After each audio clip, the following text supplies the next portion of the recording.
Hi, book club members. I'm Jen. And I'm Carrie. And this is Warhammer 40k Book Club, where we read from a crag. This is episode number 125, and our book is The Purging. I never put the book where I can grab it. God.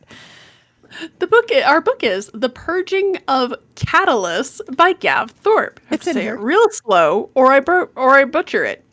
It tells the story of a Space Marines battle against the orcs for the Sanctity of Pacina 4, 5? I can't remember which number Pacina was now. Pacina 4, because they recruit from Pacina 5. Yes, that's right. Pacina 4. We posted several questions on our website, WH40kbookclub.com, and we encourage participation in our conversations via Twitter, YouTube, our site, or Encrypted Vox channel. Spoiler warning, if you haven't yet read the book, definitely check it out, and then check out this post, as we'll be discussing the book from start to finish in great detail. With that, let's dive in. Carrie, did you enjoy the book? Parts I really liked. Other parts I was like, I wonder what else is going on. Yeah. So one of our viewers a while ago said that he felt like every Warhammer 40k book discussed a particular topic. And this was the bookkeeper's skull. He's like, in this book, I felt like it was about, harvesting groks. So, and I've kind of noticed that with each book, like there is kind of that focused theme. And this one, I felt like was an anatomy lesson and Space Marines. That is fair. I think they mention almost every single gland and part of Space Marine anatomy. That's actually fair. I noticed it as I was listening to it that they were like, blah, blah, blah, well, because of the Becher's gland, blah, blah, blah, because of this. And I was like, okay. The Laraman cells are kicking in. Okay. Right. I was like, oh, okay. All right. But, sure. Considering, as we discussed last time, this is actually Battle series. It's number 4. It's like, this is an old book. I could see where they'd be like, these books would be a gateway for people to get into the fiction. So I could see where they'd be like, we got to do the introductions of some things. And that's just what Mr. Thorpe decided to focus on. The anatomy. Maybe that is what it is. To me, it kind of felt like padding and filler. Like, oh, by the way, did you know this? Did you know that this is why this happens for the Space Marine? Did you know why this? It felt more instructional to me than padding. Could be. We'll talk about this more in a second when we talk about him, but basically after Naaman died, I was like, oh, I am no longer interested in this book. I was kind of that way until the last 2 chapters. The one that's told from the point of view of the guardsman, that was good. That was really good. That was good, actually. I have a lot to say about the guardsmen in general, but yeah, I was pretty much in it for Naaman. When they killed him, I was like, oh, well, shit. Right. I don't know if I'm here for this one anymore. What part stood out to you? Other than Naaman's death, probably my favorite thing was, honestly, when Naaman and his scouts risked everything, set up the teleporter, Belial came in, boom, killed some orcs, was like, we's out, bitches, and left, and then they all died. I was like, cool story, bro. What was the point of you coming down and kicking the hornet's nest? We're going to talk a little bit about that because I have some feelings about that. That was actually, I will say really quickly that is one of the parts that really stood out to me, is that I feel like a lot of the really interesting things happened more or less off screen. Like, I would have liked to have seen Belial v. Gosgul Thraka. Yeah. And that mostly happens off screen. He's all of a sudden, he's looking back at his armor and he's like, oh man, that's pretty dinged up from battling Gosgul. What I honestly think that is because we've had listeners, viewers point this out to us before, is that especially with these early books, they don't get into those details because it's part of the actual tabletop campaigns. So like, for example, in the book Cadia Stands, there was a lot that happened that I didn't know. Like, they're like, oh yeah, Celestine was there. I was like, Really? Oh, it was in the campaign books. Okay. And the same thing like with the, when we were reading, I don't remember if it was the Talon of Horus or if it was Black Legion, where that, fight happened between Abaddon and Sigismund. That all happened off screen. And I think that was also in a campaign book. So it's just one of those things where it's like they don't want to double dip because they want people to buy both, which then I've argued sucks for those who are just focused on one or the other. Right. And I think most of these Space Marines battle books were based off of actual campaigns. I think you're right. For the tabletop. So that's probably why they didn't mention it, because that's supposed to be what you're playing. Right. Sigismund versus Abaddon, I can kind of understand giving that excuse too, because it's one of like the big fights. So the idea of like really detailing out one of the core lore pieces. Okay, I can understand why you might want to like, let's maybe not jump into that one so much. I don't know. This one felt like more like it was like, oh boy, that would be a really hard battle to write. Moving on. He fought them and it's not important. And I'm like, but it's Ghazghkull Thraka.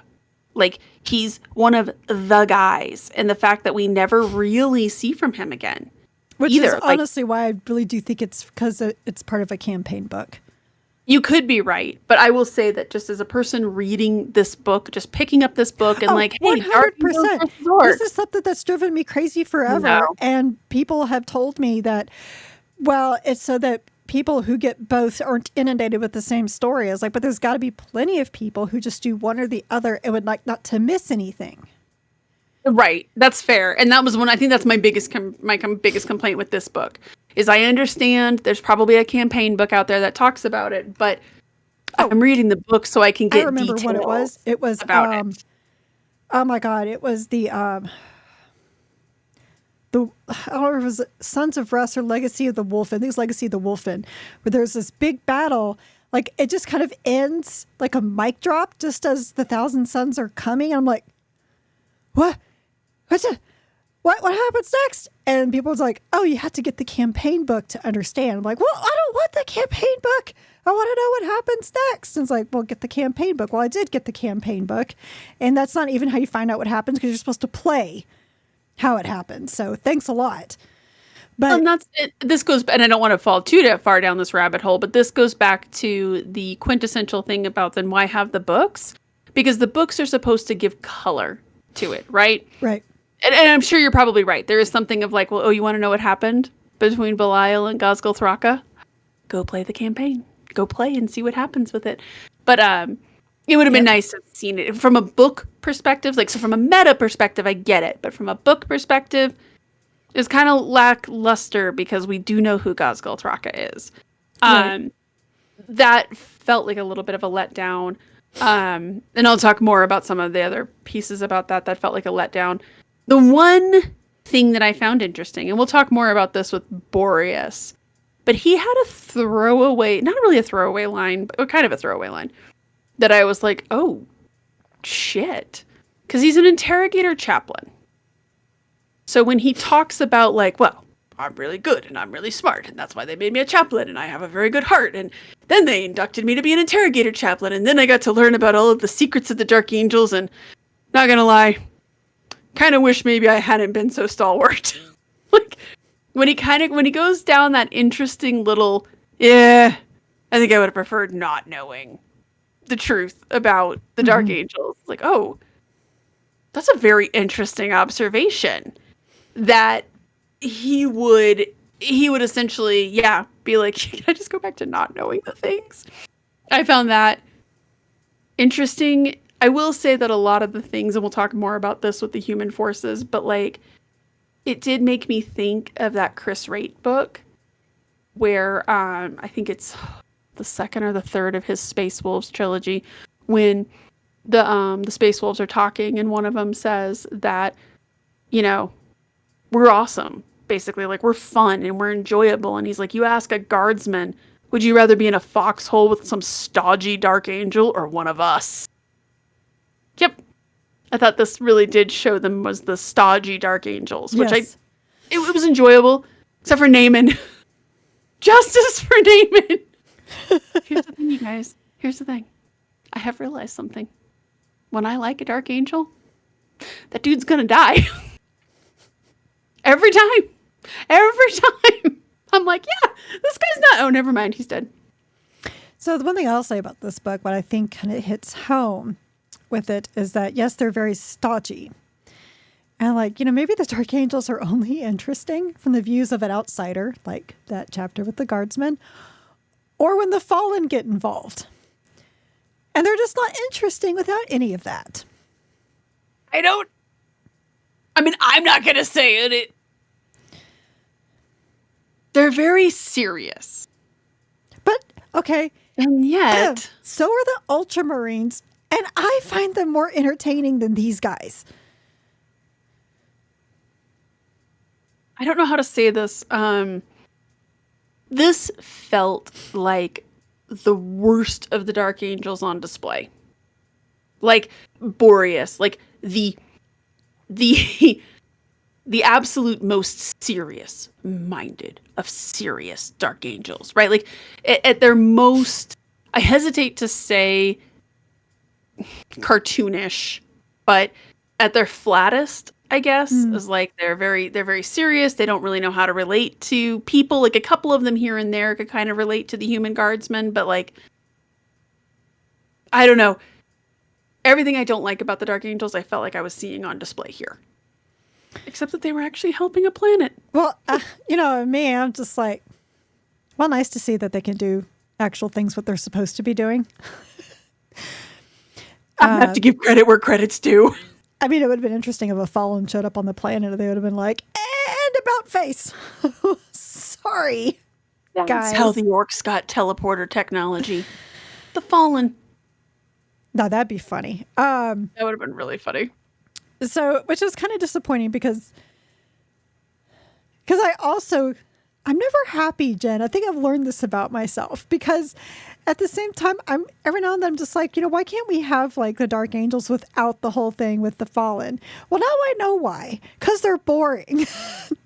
Which makes me sad. Because like we're saying, like the Ultramarines are not boring and they can be stodgy. Although I think, because they were the diplomats, though, they're a lot more personable with humans. But even like the Imperial Fists can be more personable at times. Although I think I'm only thinking of the only Imperial Fist book that I liked, and it was Josh Reynolds' book, Apocalypse.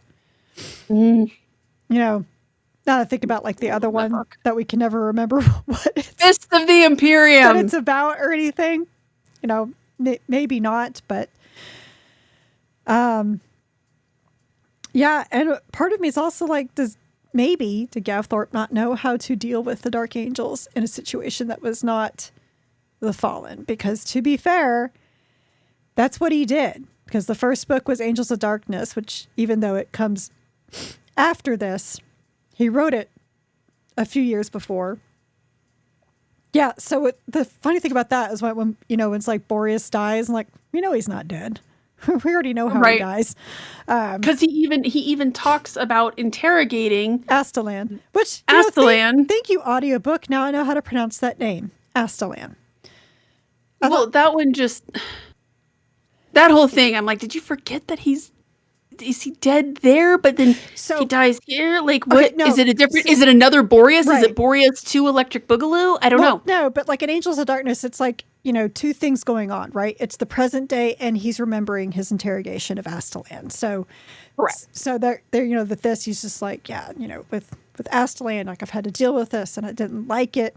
And I think honestly, what he was doing there was he was realizing that some of the stuff Astalan said really bothered him.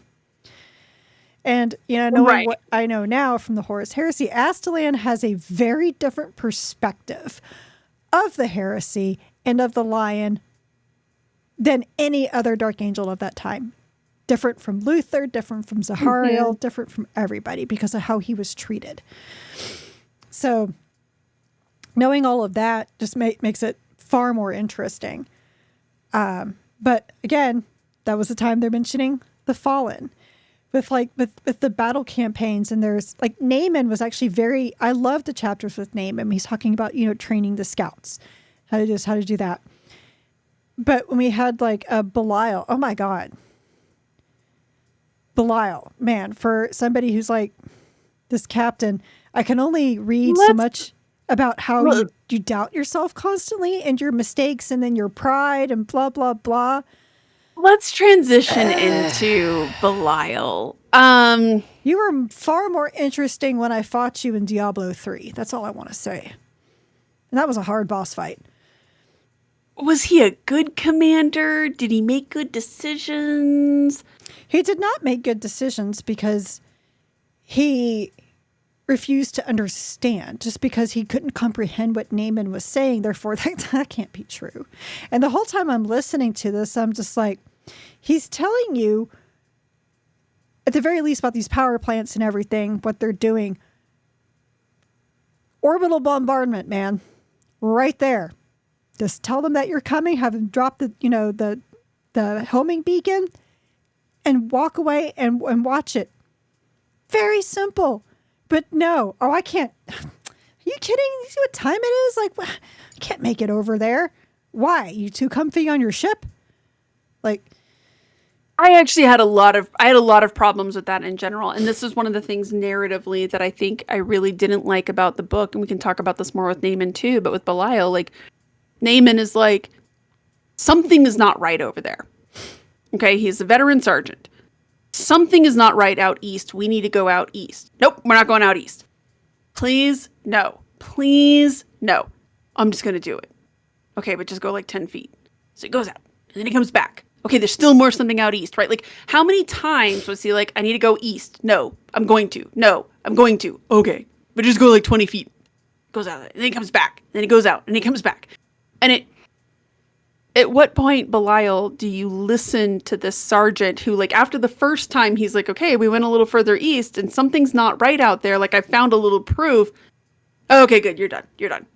But then we tries to explain it to him. He's like, well, that's not possible. I'm telling you. The orcs.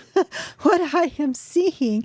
I understand may not be possible, but I mean, and I think that's also part of, reader knowledge versus obviously Dark Angels knowledge, because we understand how orc stuff works, because if they believe in it hard enough, I mean, talk about, that parable of your faith the size of a mustard seed. The orcs live this every day. They can make anything happen. And, I can see because of the Dark Angels and being like, oh, well, they're just a bunch of brutes. They would never, they can't think of something like that. And it doesn't make scientific sense. So therefore it can't happen. Well, and I think that goes back to, you've seen that something's not adding up here. You have seen that there's something weird and that they're behaving weird even for orcs. So I think with Belial, the fact that he constantly is like, nah, I think we're good. Really, dude? And then when he finally does realize it, oh, damn, I guess I should have done that.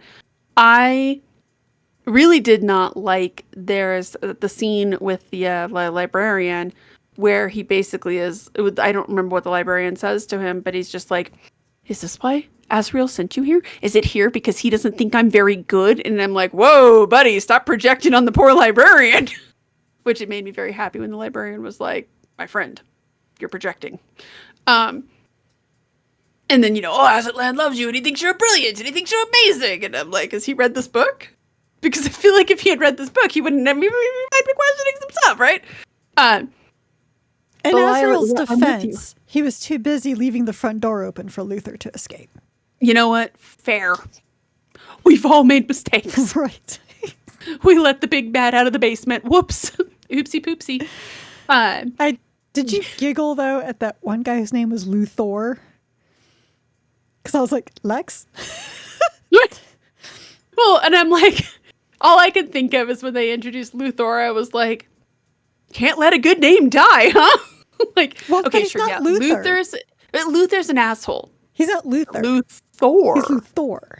You know, it'd Luthor be is the like, you good can't dude. name a kid Adolf, right? But what about Adolphus? Huh? Right, right?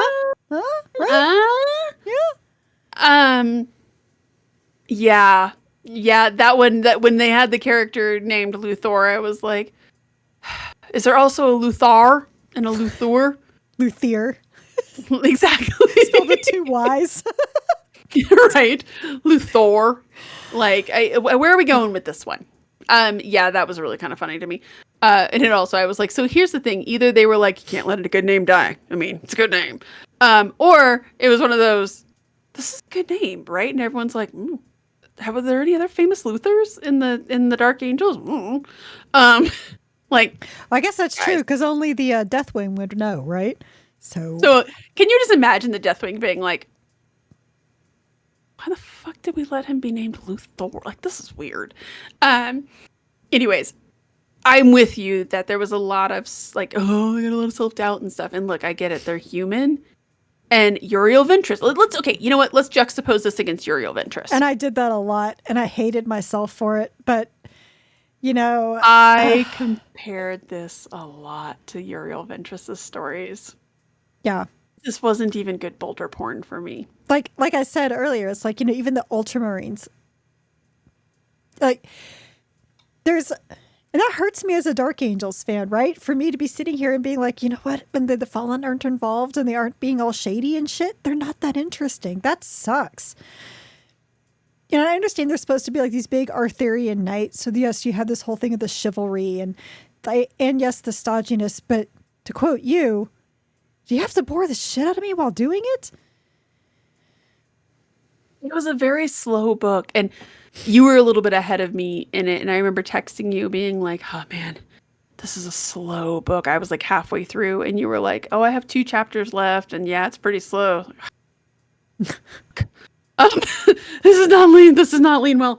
I think so. Like, Uriel has self-doubt, but he pretty much quickly he deals with it, right? Belial, it felt a little bit more just constant questioning, and understandably that this campaign has led him to make some interesting decisions, right? At the end of the campaign, I don't get the impression though that there's going to be a what did we learn? I think it was, gosh, you know, I think the difference between Uriel's self-doubt and Belial's doubt was that Belial was so much on pride. Yes. And Yes. Uriel's was so much on, am I making the right decision? Which is very different from pride. I would agree with that. Entirely agree with that. So then if you compare him to Naaman, Naaman. I was so invested in Naaman. Were you invested in him? And was he a good officer of the Dark Angels? Yes and yes. Agreed. I mean, I was actually I was pissed when he died. I was like, he's been there for 200 years. 200 years he's been teaching scouts. And this is how he goes out after Belial just goes, peace, and leaves? Seriously? It felt, I'm going to be real honest, it felt like an unnecessary sacrifice. When he said to all of his squad, he's like, all right, we're not getting out of this. Okay. My first thought was, why? Why couldn't Yeah, you guys same. go with Belial? Same. I was like, so then I was like, okay, we're going to have this big build up to we're not getting out of this. And then it's going to be a big victory and they get out of it and everyone's like, whew, shouldn't have doubted. But no, he dies and it felt wholly pointless. Like, you guys could have left, or Belial could have done some more damage. Like, I'm gonna like the whole situation in which he found himself in. I was like, how did we get here? Yeah, that's the thing Why that was pissed me there? off the most was that for Belial to zap in and zap out, whatever happened to not leaving brothers behind? Right, like I would have understood if it was a case of we died getting the teleportation beacon up for you, and then you guys came in and Yes. that was our sacrifice. Yes. But that's not what the sacrifice was. The sacrifice was, welcome to the party. Oh, okay, bye. I guess we'll just stay here and hold down the fort. And Why be though? ¿Por qué? completely overrun because this is like their home base. Yeah. Like it felt like bad tactics on Belial's part and in a sacrifice on Naaman's part. Now Naaman was a good dude, and I am going Maybe to. that's why he died. He did not play the Game of Thrones very well. They were like, you know what? We can just tell that you're not going to be cool about some of the stuff, and you're never going to be cool with that. So better. You're die never here, going to friend. join the Death Wing, so Yeah, better to die here, friend, and not know. That was just a little disappointing to me. I felt like he was a really good dude. He was a really good officer. He was a very smart Dark Angel, and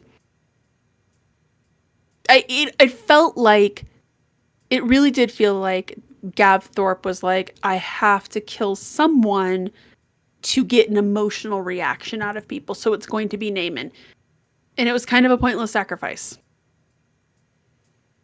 It doesn't even really get them anything. And I know that sometimes that's how the Space Marines battles books go. That's sometimes how war goes. And so we've read so many books in the past where somebody makes this big, brave sacrifice and you're like, oh, dude, that didn't even get us anything. Like, meh.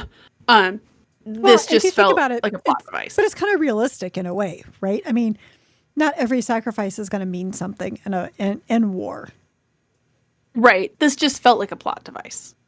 It didn't feel like yep, that happened and it really didn't even do anything. It really did feel like a plot device. Again, because I just had so many questions about what, why, how. I think it did have a point, though, in the end. Was it the friends they made along the way? It was the friends. Literally the friends he made along the way. Because remember how Tano got a piece of his armor as a gift? That's true. And I did like that he died thinking about that guy and basically was like, oh, yeah, I said something to that guardsman. Poof.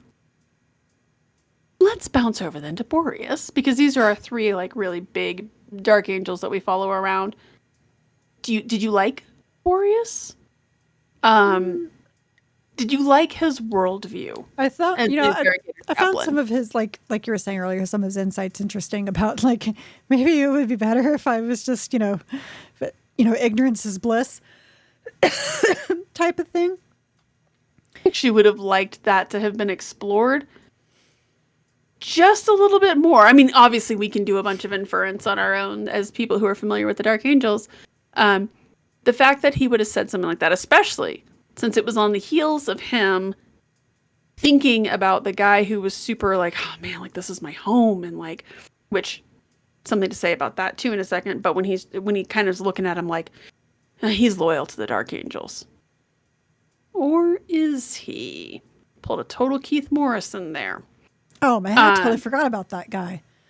Yeah, that was an interesting where he's constantly looking for corruption, right? He's constantly looking for those chinks in the armor. And I also thought it was very interesting the way he's like, but is he really loyal to the Dark Angels? I mean, yes, and the Imperium, like, it feels like they are extra suspicious. Well, I think beyond normal. Before he become part of the Death Wing, you would think loyal to the Imperium. After being into the Death Wing and you find out everything, it's like, no, they have to be loyal to us. Right. It's a little... So it's the difference to me between the chaplain and the interrogator chaplain. Right? Because one other part I found interesting with Boreas was his doing his best to not kill all the humans for having human thinking, where he's just like, must breathe. Must breathe. Need to light some candles. Meditate a minute. Inner peace. Right. I understand that I have to be a chaplain to them, not an interrogator chaplain. Right. Which I'm now learning is like kind of like our own little commissar in a way. That's kind of how they act. I'll tell you what, though, some of these guardsmen needed a commissar. Holy crap. Holy crap.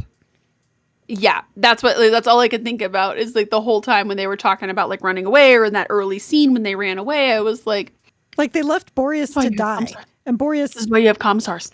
And Boreas would have if he didn't die in an earlier book. So, like he knew he wasn't going to die. I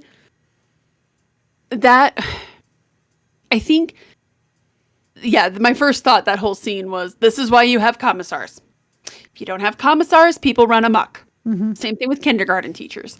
I think you're right. I think that's the subtle shift in thinking of, are we loyal to the Imperium? Like the Ultramarines, for example, right? Any Ultramarine could fall to chaos, but I don't get the impression that they're always looking at each other like, are you really loyal?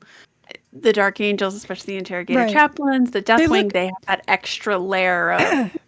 So like the loyal Space Marines, aside from Dark Angels, what they look for is doubt. So then the chaplains will come in and be like, do we need to have some extra lessons? But no, Boreas comes in and is like, do you need to go to the Reclusium? Oh shit, dude, that does not sound good. Like, no, I don't need to go to the torture closet. Exactly. Don't put me in the Iron Maiden again. Solitary. Exactly that. And that was a very interesting thing to see him thinking like that. And then I think along those lines, then also be like, oh man, I kind of regret being part of this little secret club, because now I know things and now I have to look at things in a different way. And but he was basically everything I don't like about the Dark Angels, because I don't like the Fallen stuff. So the idea that he's constantly looking around like, are you really loyal to the Dark Angels? Like, dude, really? Right now, literally orcs everywhere. You can't figure out where they're coming from. You can't bombard them because you'll blow up the whole planet. And you're worried about whether or not he's loyal to the Dark Angels. This completely tracks within their idiom. This is why I don't like the Dark Angels. He kind of embodied a lot of those things, and and a big part of it was he was just so boring and so pissy. Boreas was a much better character in Angels of Darkness. I will agree with that, because I didn't think it was the same guy until he mentioned, the interrogation. I was like, oh, it is the guy from Angels of Darkness. How about that? Been a spell since I read that book. 2006 spell. It was actually written in 2008. Angels of Darkness came out, I thought, in 2003. 2008. No, according to my omnibus, first published in 2008. Is that as part of the omnibus? Wait, no, the omnibus was published in 2019. According to Google Books, originally published in 2003. According to this, first published in 2008. We're going to have to figure that out. Somebody go and look at this, because I'm just curious. Because I do remember that was one of the very first books we had read. And before you have a lot of... I mean, it was a long time ago. My first son was born in 2008. So, and he's 16 now. So, I mean, it was a few years ago. But I was pretty sure that one was older. Now I'm going to the Black Library page, and I'm dying to know this answer to this question. That doesn't even really matter. I'm just trying to piece together the timeline of this too, because if it's 2008, that kind of makes, because I think this book first published in 2010. Yes, Purging of Kadillus, 2010. So that's a little less, the whole thing with Boreas. But anyway, that whole thing, I'm like, is it the same guy? Oh no, it is the same guy. Did not like him in this book. Did not like what they did with him. Does it really matter? No, probably not. But everything about him, I was not sorry to see him exit stage right for a minute or two. I understand he is what he is. He is definitely a product of the Dark Angels. And so in terms of being a Dark Angels character, I was like, he's probably fine. Just didn't resonate with me. Honestly, what I thought his purpose of being there was they told Gav he had to be there, or this battle took place much earlier. So this was almost his, look who's here. And we're done. Remember this one guy? And everyone goes, I remember that guy. I actually really like, and I can't explain it, but it gives me this odd little warm fuzzy feeling when when characters from one book appear in another book, you're just like, this gives me the feels. Can't explain why. Not like outside of a series. Like when it's the Uriel Ventress series, I expect to see Uriel Ventress. Right. But, you know, like when he showed up in Guy Haley's book, I was like, oh, yeah. Hits me in the feels, y'all. Can't explain it. And yes, it was published in 2003. A second edition, a new edition of it was published in 2008 with different artwork. What? Well, then why would it say first published in 2008? And this doesn't make any sense. I don't know, because that's the edition of the book where he's holding the Crozius and he has the sword down. It doesn't matter. It's a different cover because it's the fucking omnibus. Black Library, get your shit together. I just have information that I share, okay? I just look off of ISBN numbers. This is why nobody likes the Black Library. We can't even trust them to keep the record straight. Hold on, let me go and check my shipping notification for the book I ordered like 3 weeks ago. Oh, the one that mine hasn't even shipped yet? Yeah, you do that. Yeah, as we're talking about why no one likes the Black Library. No. Anyways, so then we have the human forces for this book. Let's round out our cast of characters. Because as with all good Bolter Porn or Space Marine books, you need to have a human squishy character. Because that's what elevates or adds some relatability to the book, right? Did you like the human forces? Were they interesting compared to the Dark Angels? Yes. Yes. That was the most interesting part of the whole book, honestly, was that chapter from Taurna's perspective. I would actually absolutely agree with that. Like that was like some of Gav Thorpe's best writing. 100%. I would even agree with that. I liked the idea of how they reacted to the Space Marines, especially him.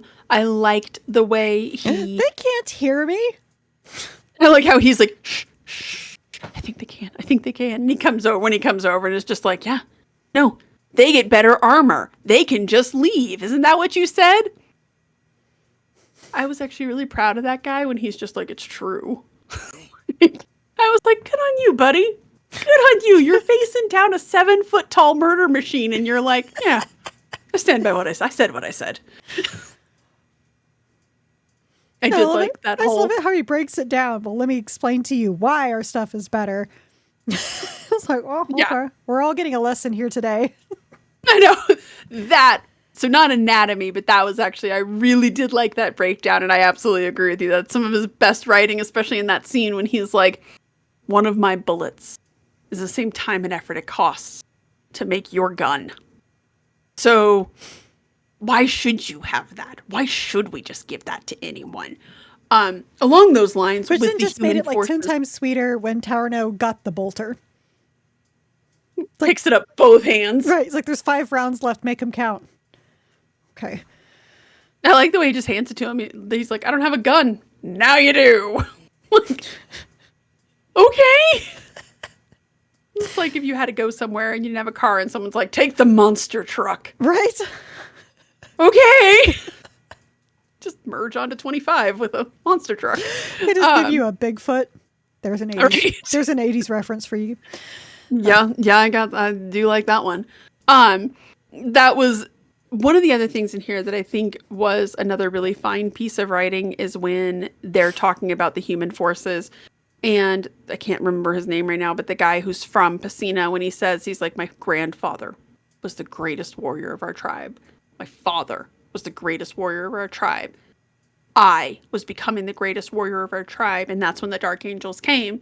And he's like, I just wonder how many other greatest warriors of their tribe will we never pick up? And then they like immediately look at Torno, right? This idea of this guy, stalwart of heart, brave, falters, but stays the course, right? And in the end, he's just too old. Like here's a great example of that was a great poetry from Gav Thorpe of this nice juxtaposition as you see from him. Like I love when he charges the orcs when he gets the fervor of the emperor. Right. He's like, I'm not going to run. No, I'm just nope. I'm running toward him. Actually, the other thing I thought was just like, it's another example of Luther, right? would have been the greatest hero of his age, except for the lion. Yeah, and even though it is a Luther nice. was made first captain of the first chapter, he was like Corferin, just too old to fully go through the process. He can be made. He's like the the He $6 was made million bigger, man. bigger, better, and faster, but not like everybody else. Not quite like everyone else. Also, not as much of a dick as Corferin was. Well, Let us who be real. is? Okay, Erebus. Erebus. But You can't have mischief without mayhem. They I did like that. I loved his story, and I thought that was so nice when he gets the little chunk of armor, like because you remember that's another great scene when he asks. He's like, "Sorry, this man spoke with me," and he's like, "Oh, his name was Naaman." Oh, you said was. Yeah, he's dead. and he came back to see him in the hospital. It's like, I thought you might want this. It's a little piece of his armor. I thought that was absolutely wonderful and such a nice little character note. And you know that guy, that is going to be something. I don't remember that. I'm like, I carries. don't remember that Dark Angel's name, but he was the most entertaining one of the bunch besides Naaman. Yes, agreed. And I can't think of his name right now either. This is the problem. This is my only problem when I listen to the audiobooks, you guys. I have the hardest time connecting the names and the characters. Like, I remember what they said and I remember what they did and I loved it, but I really do struggle remembering the names. It's not like when you read a book. Oh, Frail. That would be it. I mean, I was going to guess there was an ale because it's the Dark Angels. Fair. Yeah, I really liked him as well. I feel as though our two leader people, Belial and Boreas, were not nearly as interesting as our two not actually a lot of the non-leader characters that we were presented with. A lot of the scouts were very interesting. The scouts were interesting. Even Nestor, his random chapter was interesting. I liked Nestor. There were a lot of fun people. Torno, O'Frail, Let me ask you a question. Gaz Speaking of Kulthraka. fun. That was funny. So let me ask you a question here. Yes. Do we need a sequel to this book told from the orcs' point of view? Well, that'd be fun. Oh my god.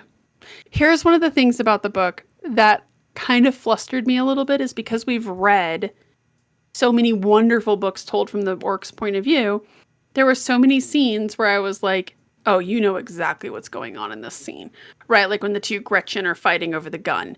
Right. You know exactly the conversation that's being had there. And I would have loved to have read that from the Gretchen's point of view, where they are locked in mortal combat for this gun and they both get blown away by the Dark Angels. I did like when, the guy who picks up the mic, they's all dead. Would have loved to have seen that scene from the orcs' perspective. And you have Gazgul Thraka, who we know is an interesting character. We know there's a lot that can be done with him, right? Makari, the gang's all here. Yeah.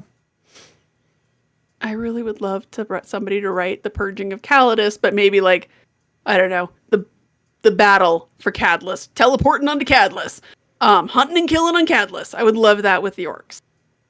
That would be a lot of fun. That would be, it'd be fun. I would love to see it because I would also love to know how the orcs react to the green space marines. Especially these serious ones. They's green, but they's not orky. Additionally, with the two war bands together, I think that would have been really fun to have seen from the orcs' point of view. Would have really liked that. I actually loved how the fact these two war bands were together confused the Dark Angels. They're like, but they don't work together. But wait a minute, those guys are wearing yellow. I like that they did know enough of that to be like, what the? But it also shows that they didn't really, and I think this goes back to a criticism of Belial, didn't really seem to understand Gazgul Thraka. He even mentions, he's like, this is supposedly the beast of Armageddon. Yes. Not supposedly. For onesies is, for twosies, the beast of Armageddon. And you're like, probably not doing anything smart or untoward. Like, you already know this guy is a named big bad. I mean, that's the reason the Beast Arises series is there, right? Mm-hmm. Isn't that him? Yeah. Mm-hmm. So there's 12 books about the guy. Belial, my guy. They've written 12 books about this guy. Player knowledge, not character knowledge. Yep. But having said that, though, we know what Humi Goskull was getting pissy with. So right. But I do think that the fact that he knows there was a battle for Armageddon, the fact that he knows this guy is like, he knows his name. It's an orc whose name he knows, Gazgul Thraka. Like, you would have thought that he would have taken this a little more seriously.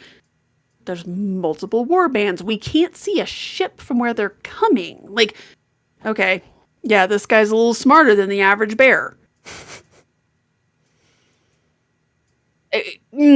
Another missed opportunity for Belial, I guess is what I'm saying. And it's such an unfortunate name. Like, I understand that Old Testament names are super cool and all, but that's the Dark Angels. That's just what they do. Like, you know, they raided the Old Testament for names. I mean, yes, like Nehemiah.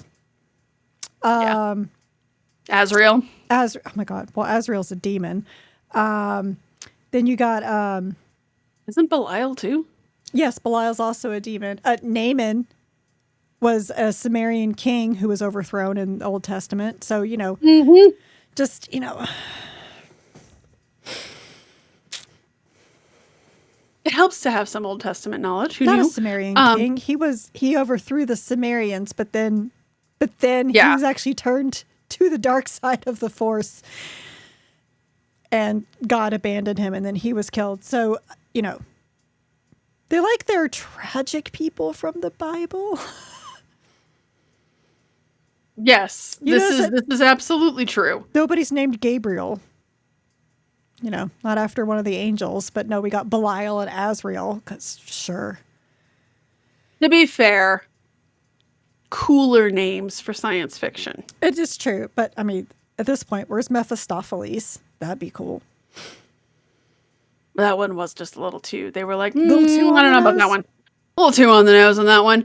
Faustus would work. That's totally their MO to have a Faustus. To be fair, yeah, that would actually totally track with that. But no, not today. Thank you. Oh, Nestor. That's such an old name too. Oh my God. Yeah, that was. Anyways, Belial is it's an unfortunate name. I don't know. This book was just kind of meh. I'm glad we read it. I thought that the audiobook was well done. Yeah. Not amazing, but it was good. I didn't it was like enjoyable. it. So it was the same narrator who did the Night Lords. And the only parts I thought he did well was the ones with the orcs. And I think it's because this guy does voices very well. And doing the Dark Angels that are kind of like all the same wasn't nearly as entertaining. He did a good job with the Dark Angels, but yeah, a lot of them kind of sounded the same. I thought he did a good job with the humans. I mean, I enjoyed the audiobook. It was fine. This was not one of my favorite books. Well, no, but, you know, it was like, I bought this omnibus like a while ago, like before we started this podcast. And I've been meaning to read it. Which omnibus is that? Huh? Which omnibus is that? Knights of Caliban. It's the first Dark Angels omnibus. And I started Purging of Kadillus many times and got bored and couldn't finish it. And I think it's because I was expecting it to be a lot like Angels of Darkness. And it's just, you know, unfortunate that, I mean, it is what it is. It's a campaign novel. So it was my first one to ever read. Too. At the time, so I didn't really fully understand it. I wasn't really, you know, into it. So now that I've actually read some Battles books, like I could definitely like get into this a little bit more and understand what's going on. But it's. I try to think, like, I have a whole bunch of Space Marines Battles books, but like I liked Armageddon. Mm-hmm. And I really liked War of the Fang. And of all the other ones that I've read, like those are the only two I've liked. And I think maybe the Battles books, like I think it might be too late for the Battles books. That makes any sense? Yeah. Because we've had so much. Outreach was a little difficult. I remember reading Rin's World at the time. I don't know that I would love Rin's World anymore. Or Hell's Reach, that's from the Armageddon trilogy, though, right? You know the one that I have not read that I would like to read if we decided to read another Battles book? I did not read the Legion of the Damned one. I thought that I had, but then I saw a summary of it the other day and I was like, oh, never mind. I'm conflating that with something else. I would like to eventually get through a bunch of the Battles books because so many of them are referenced for different things. Like the Blades of Damocles, I have that one. The Siege of Damnos, I have that one. Just haven't read them. Well, I got really good news for you, Carrie. The Black Library doesn't appear to be publishing shit at all on a timely manner, so we're going to have time to go through the Space Marines battle books. I'm not grumpy, you're grumpy. Yay. The good news about the battles books is that we can pick and choose and kind of read them as they appeal to us. We don't have to like go start to finish because it's not a cohesive narrative. Right. Yeah, because if we could skip the Pandarax one, that'd be great. Okay. Because I know that the Horus Heresy novel was written to explain why that Battles book was so important. The Horus Heresy novel was not good. Sorry, Mr. Annandale. It was not good. So I really don't care about what happened in the Battles book for the setup from the Horus Heresy to this. Don't care. I know it's a land of monsters and the planet's out to eat everybody and kill everything. Cool. Did you have to bore the shit out of us? Yeah. Yeah. This glad we read this one. I mean, it's not a bad book. Again, there were some really nice, insightful things that I really liked about it. But I mean, to be honest, like I'll reread Angels of Darkness first before moving on to some of the other Battles books. Oh yeah, we'll probably do Angels of Darkness because I do feel like that Angels book of Darkness, to me is probably one of the most important Dark Angels books you can read.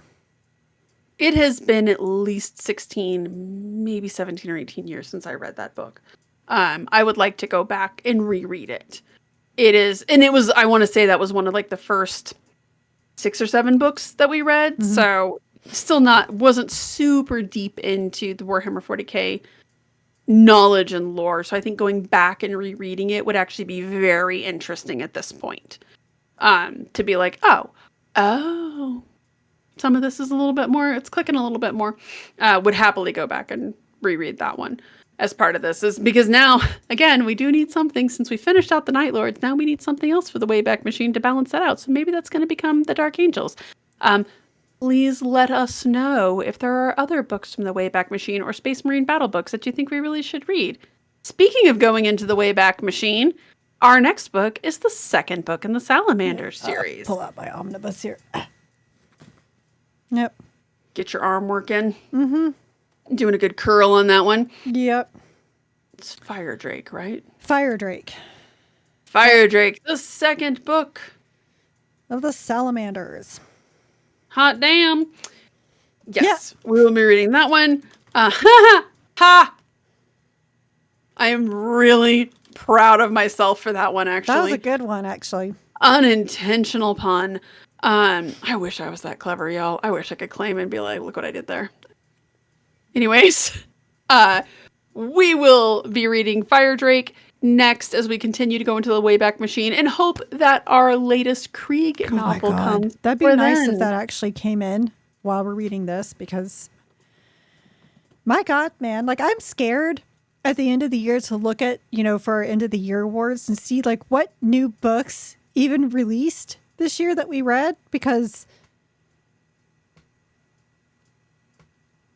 is it just me? Here's a question, and this is not me complaining. This is just a general observation. Does it seem like they've really been leaning into Age of Sigmar lately? Like there's a special edition coming out this weekend that it actually looks really cool. Skaventide. It's a really cool looking special edition. I don't care because I'm not into Age of Sigmar. It's not. I can't do both worlds here, guys. We're already way too invested in this one, and there's a lot going on in it. It does seem, though, like there's been a lot of books lately. And I understand that if you're an Age of Sigmar fan, you were definitely getting the fuzzy end of the lollipop there for a hot minute, so maybe it's just our turn. Yeah. But it was noticed. I've been wondering that as well. Especially since the Horus Heresy is wrapped up, right? No more Horus Heresy, no more Siege of Terra. It's like we're just kind of hovering here, you know. And the other thing is, like, you know, Guy Haley hasn't pumped out 10 books a year like he used to. I mean, he might have just burned himself out. Entirely possible. I'm trying to think when the last, like, what the last book, so that Jude Reed book that comes out like this fall, I think they said. I'm super excited about that. But it's been, what is it, Morven Vol or something like that? Yeah. They really have not. I mean, and I know that we had Death Worlder, so that was one new one. Yes, and then we have this Krieg book coming out, which is exciting, but it does feel as though there's the Lilith Hesperax book too, which will eventually come out onto paperback and we'll get and read. But it does feel like it's slowing down a little bit, the fiction in general, because I will say that even though I'm like, oh, they're doing nothing but Age of Sigmar. No, it's been pretty slow on that too. It just kind of feels like, I don't know. Yeah. They've slowed down their publishing. For whatever reason. Don't forget we'll have another Dawn of Fire book coming out soon as well too. Or eventually, probably next year. But we have that looking forward to. I forgot about that. How could you forget about that? Very easily, actually. I actually kind of forget that those books exist a lot. I'm not going to lie to you. It's because they've lost their way. If they ever had a way, can we... Hey, those first 2 books, there was a way. There was a way. There was a way. There was a thought. There was a plan. I guess I just need them to just come up with something. Like, I used to not like when they would have like hey, here's all the books that are coming out. And then we would be like, but what happened to those books? Because we only got like 5 of them. But I kind of miss that now because it's like, well, I don't even... Y'all doing anything? I don't know. Do we have anything? 'Cause I think everything else from the Black Library celebration has come out, right? I think so.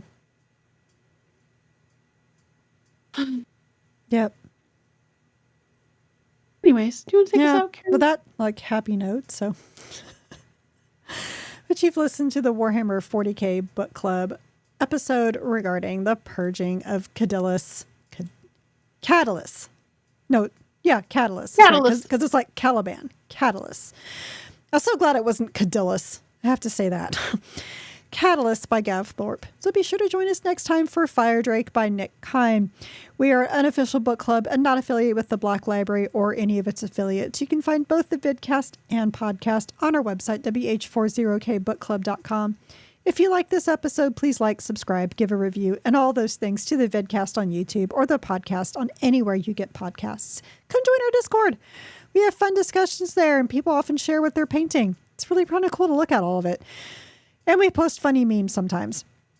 Our site also has articles about adventures and reading other Warhammer 40k books and short stories outside of the book club books, so please stay a while and read from a crag. And yeah, I hunt fallen angels.